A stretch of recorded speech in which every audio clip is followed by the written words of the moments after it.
No, it's great. 300 seats, so That's perfect. 22, that's pretty good. It's perfect. Yeah. Hi guys, I think we'll get started now, if that's okay. I know that there's still a few people that are kind of coming in, and that's okay. We'll leave the doors open for everybody. So I am here today to gladly welcome Keaton Fox here. So my name is Tina Vitsigas, and I'm the Interim Director of Digital Storytelling. I teach a lot of the digital storytelling production courses. And so I want to tell you a little bit about Phosphorus first before I tell more about Keaton. And so I had this really interesting idea a couple years ago to bring more video art to Columbia, Missouri. When I moved here, I saw little pockets of it, but not like a large projection festival. We have lots of film festivals, but I didn't see any actual video art projection festivals. And so I really wanted to bring some of that here to downtown Columbia. And so I knew I couldn't do it by myself because I don't have the money and the projectors and all that to bring that here. So actually, I sent my idea to Barbie Banks, who directs the Citizen Jane Film Festival. And she gladly said, well, why don't you just do it during Citizen Jane, and then we can help you. And I was saying, awesome, that sounds great. So as part of that, we got to bring in Keaton here. And so Keaton's work, as well as some of your fellow students and myself and some other professors' work, will be exhibited during Saturday night during Phosphorus, the projection festival, and that's going to be in the North Village Arts District from 7 p.m. until 10 p.m. On Saturday, and it's free, open to everybody. And so, like I said, Keaton will be the featured artist for this, and so we thought it'd be nice, since it'd be kind of a hustle and bustle kind of event, if you guys could hear just more about her artwork, more about her story, and how she got here today. So I will read Keaton's bio for you. So Keaton Fox is a multidisciplinary artist who uses art and technology to reflect the digital disarray of the modern world. Fueled by childlike fascination and frustrations, she combines the natural and the virtual to create visual experiments that allow her to playfully explore and document the varied realities of our time. She has exhibited nationally, internationally, physically, and digitally. And I've had the opportunity actually to exhibit with Keaton before, which is pretty great. And so Keaton also received her BFA from Syracuse in video art. And she currently resides in Cambridge, Massachusetts, where she works for the Cambridge Public Access. Cambridge Community Television. Cambridge Community Television, I always mess it up, sorry. Cambridge Community Television. You got it. Where she's the education coordinator and director of that. So without further ado, I would love to hand this over to Keaton. So let's give her a warm welcome, please. I'm probably going to go back and forth between the light over here and over here. I wrote my talk down, so I'm going to do the thing where I act like I haven't written it down and look up a lot, but I'm going to be reading this. Hi, my name is Keaton Fox, and I am an artist and educator, or at least that's what my online bios say, but I'm not only those things. I guess that's what I am right now in this moment of my life that you're witnessing me in, but I'm more than that. In the past, I have been a child, a teddy bear stuffer, a hostess, a sister, a cashier at a thrift store, a bitch, a brat. At one point, I was almost bilingual, but I never quite got there. I've been a graduate. I have been a monster. I've been a victim. I've been a feminist, and I've been ignorant. I've been a tease, and I've been a fool, and I've been an intern far too many times in my life. I've been embarrassed, and I've been challenged, and it's the culmination of all these things that bring me here today. I was brought here to talk about my work, which is mostly based around the frustrations I have with not being able to comprehend the different kind of realities that we simple humans are supposed to casually exist within in the 21st century. This constant need to try and understand the world is both a blessing and a curse for me. It pushes me to this strange point of madness, this trying to figure everything out complex. And this is when I make my best work, when I'm frustrated and pissed off and humiliated. It's these frustrations and failures that make me human, and I didn't learn to appreciate them until very, very recently. I've now come to terms with the fact that I'll never have it figured out. And I know this seems like an incredibly obvious and simple idea, but it's not, because we all know someone who we think has it all figured out. But they don't. I promise you, they don't. I don't, you don't, your teacher doesn't, the head of the school doesn't, the head of the country sure as hell doesn't, your parents don't, your friends don't, and your heroes don't. What's crazy is that we've been trained to believe that we all should have certain things figured out. I'm being paid here today to talk in front of you, so you assume that I have the art thing figured out, but I don't. And what's cool is, and what I hope you take away from this talk today is that it's okay. And not only is it okay, it's liberating. I started making multidisciplinary art when I was 5 years old. Here's my first self-portrait. Well, I started off with a bang creating this wonderful masterpiece. This was the only good art I made between the years of 1992 and 2011. That's 19 years. I was not a genius art child, and I didn't need art to make me feel alive when I was 10, and I didn't feel as misunderstood as most tweens did in the early 2000s. The only time I painted was when I was forced to by my parents or teachers, and I wasn't a rebel, and I never questioned authority because I never wanted to disappoint. I cared a lot about what people thought of me and wanted to be everyone's friend. So instead of creating art, I created friendships. I taught myself how to ignore the negative aspects of humanity and only focus on the good parts of people, of moments, and of time. This was easier to do when I was younger and would wake up to breakfast, as opposed to now when I wake up to tales of police brutality, gender inequality, and global warming. My childhood was the happiest time of my life, and then I grew up. The friendships that held my life together soon fell apart for various reasons. Some people moved away, some wanted more than friendship, some wanted less, and maybe the technology just wasn't there yet. Keeping in touch is hard. Keeping in touch is really, really hard. People got older and wanted more out of life, and I wanted everything to stay the same, but as you're probably aware, nothing ever stays the same. It was in my late teen years when I felt the foundation of everything I believed in start to disintegrate into a peculiar kind of dust that I couldn't quite grasp. I did not like and couldn't comprehend this new adult world, and I needed an outlet, a portal to something else. This need came about in 2011, which is when I started making art again. Because art requires curiosity and not answers, and because I've always had questions. I discovered the kind of art I like to make in college. Many will think this is lame because I wasn't born with an innate obsession to create, and maybe it is lame. I ended up in art school because my SAT scores sucked. Maybe that's when I became a real artist, after getting back my score that I won't say here because you don't think I'm too dumb yet, and I think we should hold on to that illusion as long as possible. My dream, and this was not an organic dream, this was the dream that I came up with after I was asked day after day in high school for 4 years what my future self would do. My dream was to be a journalist. Isn't that crazy though, forcing yourself to fake a dream? Anyways, journalism. And note that this was pre-fake news journalism.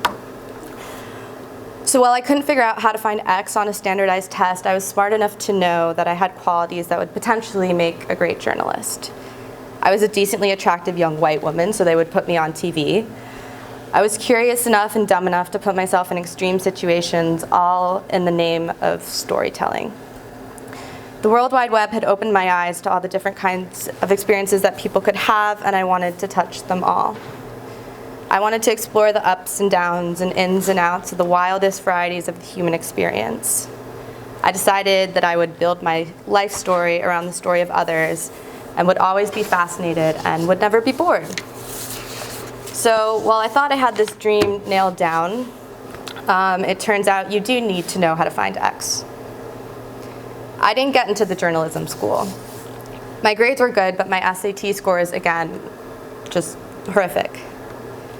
I'd applied to Syracuse University for the journalism program, and while I was filling out the application, there was a section where you could check off your second choice school in case you didn't get into your first. I checked off the art school box on a whim. My mother then forced me to send my portfolio to Syracuse, which this consisted of 4 drawings that I had done in art class one time, and I hated them. I thought they were the ugliest things pencil had ever created on paper, which is why I don't have a visual to show you, because I probably burned them or buried them or burned and buried them. I got a personal letter a month later from the head of the art department at SU. I don't remember what it said exactly, but it was something along the lines of, "We love your work and we would love for you to come here." So clearly I laughed, threw the card away, and thought, wow, the art school must suck as much as my SAT scores. I was not a very confident high schooler. I wanted to mention this part because we do this. We have these wonderful moments that come into our lives, and if they aren't exactly what we're hoping for at the time, we ignore them. This is silly and this is stupid. That moment was lovely, and I wish I had kept that card. It was the first time anyone had shown any interest in my creative capabilities, and that archive no longer exists. In 2010, I received an acceptance letter from Syracuse University's School of Visual and Performing Arts. The art school, not the journalism school. Shockingly, I didn't care in the beginning because I was happy just to be accepted into something, anything. Now I'm going to talk about what happened in college. Most artists, that's another thing. Calling yourself an artist will never not feel weird. It always feels like you're telling this pretentious lie about yourself, unless you happen to be wearing a beret and holding a paintbrush while you're claiming to be an artist. And while that's usually not the case, you're still an artist if you create and think creatively. So you should start calling yourself one, even if it's only internally. Back to the college bit. Most artists don't talk about their college years, I've found. I think it's because college is expensive and fun and easy, which are all things that go against the idea of the depressed, broke, and broken artist.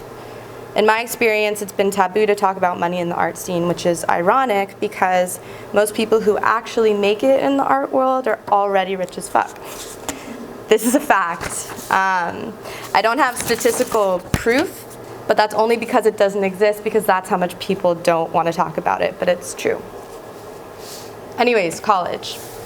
So right now I'm at a college campus. I'm talking to college student and staff, so I figured it would be wise to talk about the college years. So let's rewind. I'm 19 years old. I'm an undecided art major. I'm taking all the foundation classes.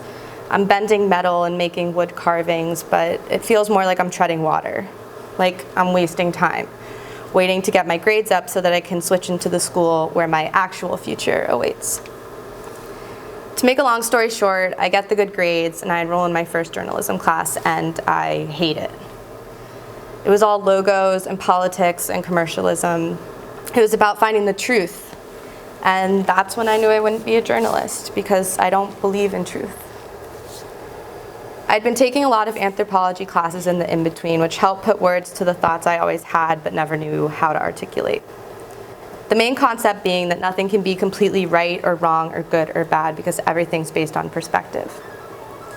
Anthropologists must be objective in their work. They can't enter a foreign culture and insert their opinion because their opinion means nothing and adds nothing to the analysis.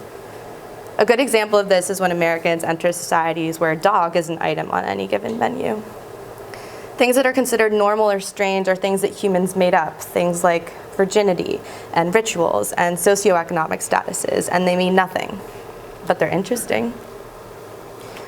So I go through what felt like an Odyssey-length saga to get to the journalism school, and I get there and it's not for me. So now what? Note that this will become a really popular question once you graduate. Now what? I fell back into limbo and started to question everything. What was I doing? Why was I in college? Why was I in upstate New York of all places? I'm from Miami. How did I get here? Why am I here? I couldn't figure out the answer, so I distracted myself by doing what any self-respecting young feminist artist would do. I joined a sorority. The anthropologist in me thought it would be an interesting experiment. The cheap part of me thought it would be a good way to get free alcohol. The child in me liked the idea of dressing up for different parties, and the masochist in me thought at the very least it might result in some interesting art or writings or stories. This part's important because the basis for my art and my thoughts, remember that dusty foundation that had fallen apart? It wasn't a rebuilding of that, but I was gathering newfound materials to create another kind of foundation for my art and for my future and for myself. I call this the art of opposition. The art school hipsters started calling me basic, and the basic sorority girls started calling me a hipster. I didn't really belong in either place, and instead of feeling ostracized, I felt exhilaration. I felt interesting and unique, which is very hard to do in life and is particularly hard to do in art school. I was forever fascinating because I could not be placed. I confused people, and I liked the peculiar kind of power that this wielded. We'll come back to this. Right now we have to return to now what? You will find yourself always returning to this question even when you have everything figured out. Actually, especially when you have everything figured out. So I didn't know what I wanted to know, and I didn't have an idea of what I wanted to learn or do. After feeling sorry for myself, crying, drinking, etc., I decided to make a list because I love lists. It was a two-part list. Part 1, what did I like to do? Part 2, what was I good at? While I was making my list, my best friend from high school was looking into other majors that Syracuse offered. She called me one afternoon and asked, "Did you know that there's a video art major?" This part of the story makes you realize how important friendships are, because the research that my best friend had done for me at a time when I couldn't do it for myself, it changed everything. I met with the video art department head, who asked me why I was interested in video art as a major. I told him about my list, which had making videos of my friends as something that I was both interested in and good at, which was as embarrassing to say then as it is now, but it was honest. I told him my journalism woes and that I was interested in the study of humans. He said that magazines and newspapers were dying and that video was the way of the future, which were the perfect buzzwords, the future. I walked out of his office and declared my video art major as I declared my dedication for a future that I could not predict. My first video assignment was to simply make a video. I was planning on going to New York the weekend before it was due, so I brought my GoPro and captured hours of footage, came back to Syracuse, found that all the footage was damaged, all except for 3 seconds. I was hyperventilating over it as this was realized the day before the project was due. I stopped caring what the video was about, and I knew I just had to make something, anything, to turn in. The 3-second clip was of me on some guy's shoulders wearing some half butterfly, half beaded bra combination. I didn't want to use the clip because I was terrified that my new video art peers' first impression would be that I'm some raver slut, but I didn't really have a choice. A shocking amount of good things can come from desperation, so you should never take these moments too seriously. Here is the first piece of video art that I ever made.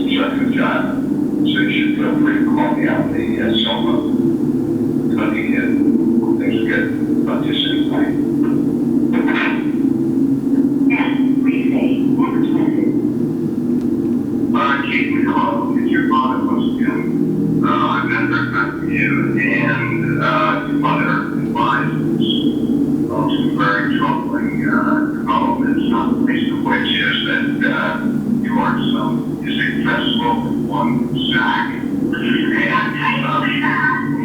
you said that she was going with Zach. No, she was. She wrote to New York with Zach. Well, that applies. You're like, with Zach, was she know?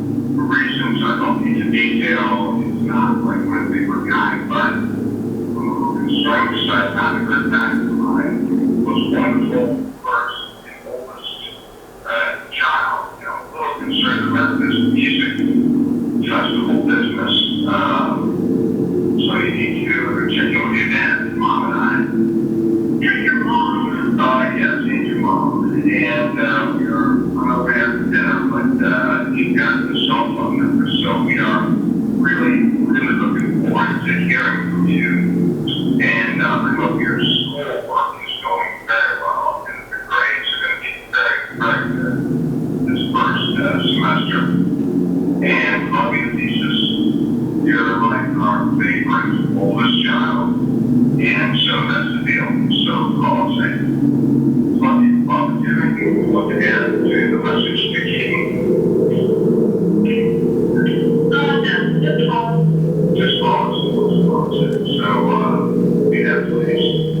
And we need to hear about this music festival in Sac. Goodbye. End of message. To delete this message, press 7 to resave.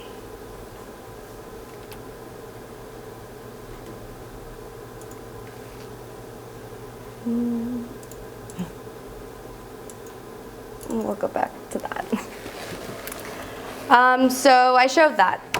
Some people thought it was funny, some people thought it read like an obituary, but overall it was pretty well received, which was, to this day, one of the biggest shocks of my life. This is also when I learned that people will see things differently if you allow space for it, and the interesting impact a video can have when the viewpoint isn't forced onto the viewer. I found out what Vimeo was and uploaded my video, tagged it, put it in some video groups, and a couple of months later, a curator from France asked if he could exhibit the video in his upcoming installation, which would take place on the streets of Paris. I was lucky.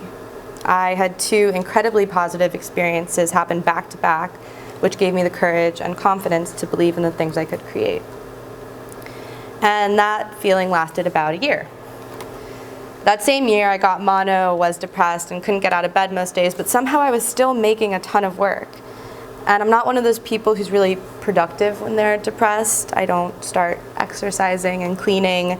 I start spending my savings on ordering a lot of takeout food, and the most moves I'll make in a day are from my bed to the door to get the said takeout food to take back to my sad bed. Most of the work I was making at the time wasn't good work, but I was still making stuff, which is what mattered most.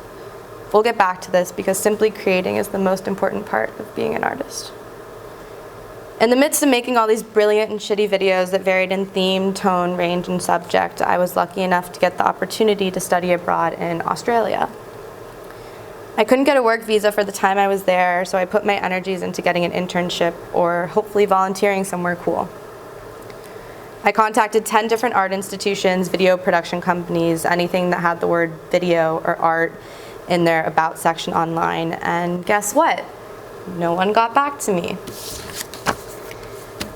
So instead of doing my normal thing where I get shy and sad and say, oh well, I decided I would test this theory that my friends in New York were trying out. The theory's called be annoying as hell until you get what you want. So I went back through all the places I'd applied to and did more research and picked the one I thought I had the best chance of getting into, which was also the one that I wanted to work at most. It was a production company called Monster and Bear, and they made weird videos for musicians and small businesses, etc. I waited 3 days and emailed them again, followed them on Facebook, messaged them on Facebook with a potentially creepy but ever casual, just checking to make sure you got my other messages, ... Really love the work you're doing, ... Will work for free, for $0, all my time and energy could be yours. I'll never understand why it's so hard to convince people to let you work for them for free. The point of this section is that being annoying works. It shows dedication and persistence and motivation, and even if they bring you on board just to shut you up, you're still in. So I helped them with 2 video shoots, doing costume prep and storyboarding. And it was really great. Everyone was quirky and sweet and was making a living making videos, which is what I needed to know was possible. A month or so after my makeshift internship ended, Sarah, the head director, emailed me, telling me that she had seen the videos that I had made and was wondering if I would want to direct and create a video for one of their clients. She said that they would pay me $450. I felt my heart stop. Actually, looking back, it felt more like my heart had dropped into my stomach but regardless, it was one of the most euphoric moments of my life. I had just turned 21 years old and someone was asking me to direct a music video, which was all I ever really wanted to do. It was a sign that I could actually do this. Ironically, however, I never actually did it. I had to head back to America, but could work on the project remotely. There was no strong due date, no real guidelines, so my mind was free to wander, which paradoxically ended up being the worst possible circumstance. I probably spent 1,000 hours working on that video. 5 hours shooting it, 995 hours trying to figure out the best possible way to edit it. By the end, I had notebooks, with an S, filled with these psychotic mathematical breakdowns of each note and image and different combinations and patterns of how I could combine them. And I'm horrible at math, but nothing else was working and nothing satisfied me, and I began to think, wow, I actually can't do this. I have this insanely rare and fortunate opportunity to prove myself, and I'm fucking it up. Luckily, the musician held off on releasing his album, and the music video got scrapped 4 months later. While I still got paid and there was no bad blood, the whole experience sent me into a downward spiral of doubt, confusion, and anger. Actually, it was more of a dance between feeling angry at myself, then helpless, then feeling pissed at my dumbass privileged self for feeling helpless, and these fun thoughts kept ping-ponging back and forth in my mind for all of my junior year. My junior year, I stopped making things. I turned in assignments because they were due, but producing work of any kind became boring and bothersome and stressful and irritating and lame. I had ideas, but I couldn't turn them into anything. I was uninspired and I was checked out. So instead, I partied. I began to refocus on the significance of friendships and confidants. I started focusing on other people's stories instead of my own as a method of distraction and a tactic for change. As you probably assumed, my next creative venture began in the corner of a frat house. I wasn't great at being a sorority girl. My art of opposition was not seen as charming or intriguing in this social sphere. We once had a party that was army-themed with a title that was both patriotic and offensive, something like Army Hose. And instead of gluing toy soldiers onto a bra like most of my comrades, I decided that I would wear this. I don't know why, I think it had camo on it, so I figured it would work, and I figured that the girls wouldn't talk to me and the guys wouldn't try to make out with me, and maybe if they did, it would be a challenge, and that would be interesting somehow. To my surprise, no one wanted to talk to me at the GI Bro party, and I ended up on the porch in a corner questioning a lot of my life choices. One of the girls in my sorority, who I was only peripherally friends with, came over to me and started drunkenly talking to me about how weird my outfit was, but in a complimentary way, and how bizarre frats are. And then she started talking about how she was a photojournalism major in the journalism school, and how she felt she couldn't express herself creatively because her photos were expected to be too based in reality. I talked about how being in art school felt like the opposite. It was too fantastical and no one knew how we were gonna apply all our art making to the real world. That night, I also found another person who couldn't be bothered to be placed. She wanted to straddle the different intersections of her life instead of fitting neatly inside of them, and she was like me. This conversation turned into a meeting, which turned into a meeting of the minds, which turned into a mindful move forward. I met up with another dirty hipster / sorority slut, and we talked about how there wasn't a space for us to do the things we wanted to do within each of our haphazardly chosen fields. I was studying video art, Maddie was studying film, and Meg was studying photojournalism. We were all also in intensely male-dominated fields, and were often the only women in our classes. There wasn't a space, so we made one. We knew we wanted to make a female-driven art collective where women could show the work that they were making